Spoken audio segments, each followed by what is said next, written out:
I just want to play for you and our viewers, first of all, the image that, well, eventually dominated the news cycle. First of all, here was the PR video, if you like, from Team Trump after today's dramatic helicopter trip from the hospital back to the White House.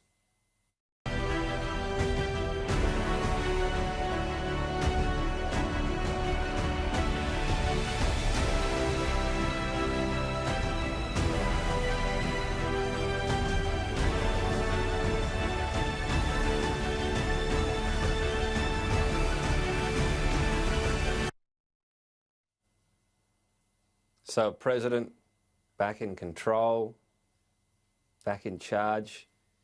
These pictures here, and I know we can overanalyse what's happening here, but he's just climbed a flight of stairs. Everything about these images suggests Donald Trump was really struggling to breathe after that. There's no surprise. He's not young. He's 74. We know his weight is a factor in all of this. But this picture, I just found this so stark, Michael. We know the image that tended to be presented along with that music. He doesn't seem to be all that healthy. He said he felt better than he did 20 years ago, and that was a couple of days ago. These pictures suggest otherwise. Yeah, Tom, look, I think the comparison that keeps coming into my mind is with Boris Johnson. Remember that several months ago, Johnson was diagnosed with COVID. He continued to work. He was photographed, for example, applauding the workers, the health workers who were doing such an amazing job in the United Kingdom. And then suddenly things seriously went downhill a little less than a week after his diagnosis. And I'm no medical specialist, but I would wonder whether there's a similar trajectory in train for Trump. Yeah, and we'll see what happens. At the heart of this is still a human and someone that's been affected by a virus that people hope gets, I'm sure not everyone does, let's be honest, but get the best medical advice and so on. But if he's left hospital and has to go back, the optics, and this was Donald Trump coming out now, clenched fist there, waves, thumbs up, everything's okay. I mean, he sounds like he's been hit by a pretty serious virus, and to be obviously his pitch is pretty clear on this already. Hey, don't let it dominate your life, he said. And the glibness of that for anyone out there in America who's had a loved one die or get seriously ill, in many cases the long COVID being experienced, it can't help.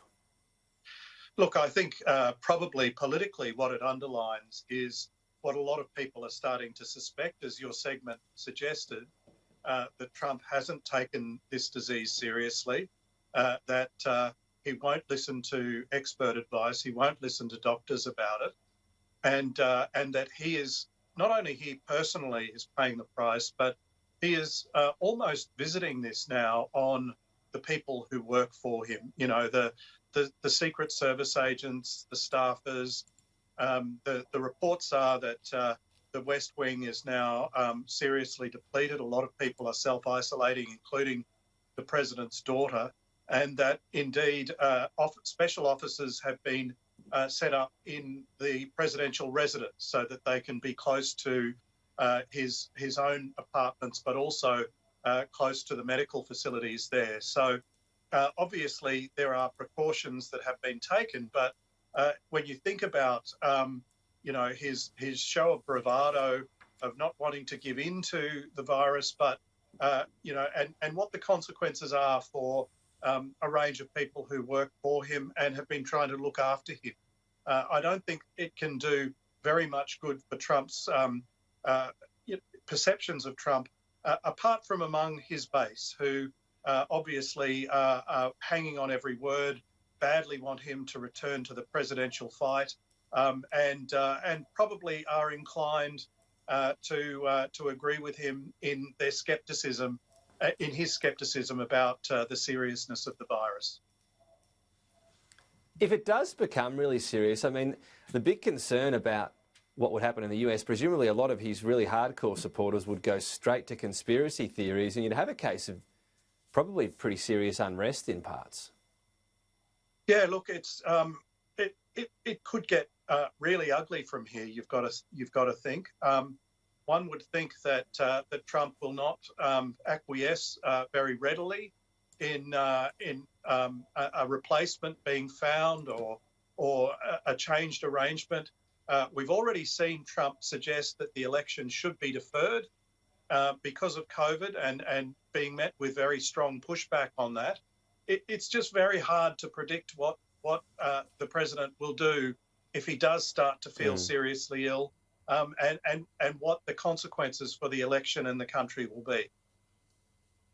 Joe Biden's trying to pick his lines carefully. Here he was on mask wearing.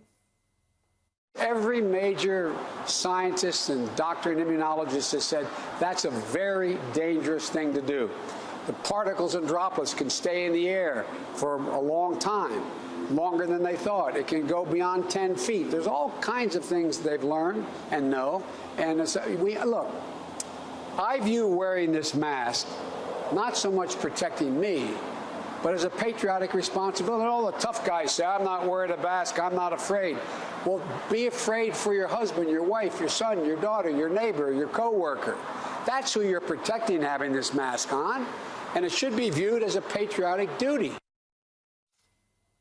Pretty easy point to make, that once you've got it, you're wearing it for others. Look, Joe Biden, I mean, let's be frank, you do sometimes see him struggle to finish a sentence. Michael, there's all sorts of, just in the past few weeks, there are moments, if you watch, lengthy exchanges with him, he is an underwhelming candidate, and I say that again, and I always offer this caveat that I'll never pretend to be perfect. It would be very easy to get me stumbling along, but I'm not going for the US presidency. What a gift this is for him. He just has to play so small target, talk in careful, measured tones about COVID and what's happened with the president, and wait to see if he can even recover to be able to hold another debate. Yeah, look, that's right, Tom. I think you'd have to say that Joe Biden is an extraordinarily weak candidate in a very strong situation.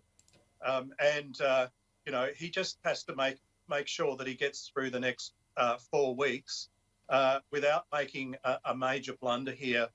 It's an old adage that Napoleon once used, that when your opponent is making mistake after mistake, the only thing you should be doing is not interrupting him. The spotlight has gone firmly back on Trump.